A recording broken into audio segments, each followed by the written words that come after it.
First time ആണ് ഞാൻ ഈ ഒരു റൈസ് ട്രൈ ചെയ്യുന്നത്. അപ്പം നല്ല ഒരു സോഫ്റ്റ് മീൻസ് എന്താ പറയാ ഒട്ടിയൊന്നും പിടിക്കാത്ത സെപ്പറേറ്റ് ആയിട്ട് കിടക്കുന്ന ഒരു ബിരിയാണി റൈസ് ആണ് കേട്ടോ. നല്ല റൈസാണ്, നല്ല അടിപൊളി ടേസ്റ്റ് ആണ്. ഞാൻ കോഴിക്കോടുകാരിയാണ്. കോഴിക്കോടിന്ന് അമ്മ ഉണ്ടാക്കി തരുന്ന അതേപോലെ അതേ ടേസ്റ്റ് ശരിക്കും എനിക്ക് നാട് ഓർമ്മ വന്നേ. വീട്ടില് നമ്മള് ബർദമാൻ റോസ് ആണ് യൂസ് ചെയ്യല്, പൊതുവെ അത് തന്നെയാണ് യൂസ് ചെയ്യല്. ഡിഫറൻസ് എന്താ വെച്ചാൽ ഈ ബർദമാൻ റോസില് ഈ റൈസ് ഒട്ടിപ്പിടിച്ച് വെക്കൂല, മോസ്റ്റ് ഓഫ് ദ റൈസ് അങ്ങനെ ഒട്ടി വെക്കും.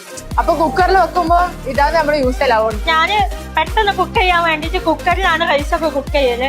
അപ്പൊ ബാക്കി റൈസൊക്കെ എനിക്ക് കുറച്ച് ലൈക്ക് കുക്ക് ചെയ്യുമ്പോൾ ലൈക്ക് സ്റ്റിക്കി ടൈപ്പ് ആയിട്ടൊക്കെ തോന്നുന്നത്. ബട്ട് ബർദമാൻ റൈസ് അങ്ങനെയല്ല, കുറച്ചും കൂടി നല്ല നോൺ സ്റ്റിക്കി ആണ്. നല്ല ടേസ്റ്റ് ആയാലും അതിന്റെ ടെക്സ്ചർ ആയാലും ഒക്കെ പൊളിയാണ്. മെയിനായിട്ട് അതിന്റെ സ്മെല്ല് അടിപൊളി സ്മെല്ലാണ്. പിന്നെന്ന് പറഞ്ഞാല് കഴിക്കുമ്പോൾ സാധാരണ ബിരിയാണി പോലെയല്ല, കാരണം ഒട്ടിപ്പിടിച്ച് നമ്മൾ ചില റൈസ് ഒട്ടിപ്പിടിച്ചിട്ട് അങ്ങനത്തെ ഒരു പ്രശ്നമില്ല, ഒട്ടിപ്പിടിക്കില്ല. നല്ല ഇതായിരുന്നു, നല്ല ടേസ്റ്റുമാണ് അത്.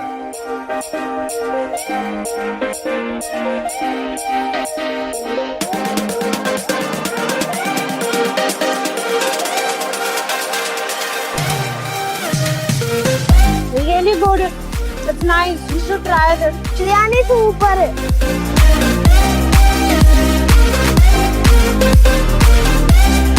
അപ്പം എല്ലാവരും ഒന്ന് ട്രൈ ചെയ്യുക ബർദമാൻ റൈസ്.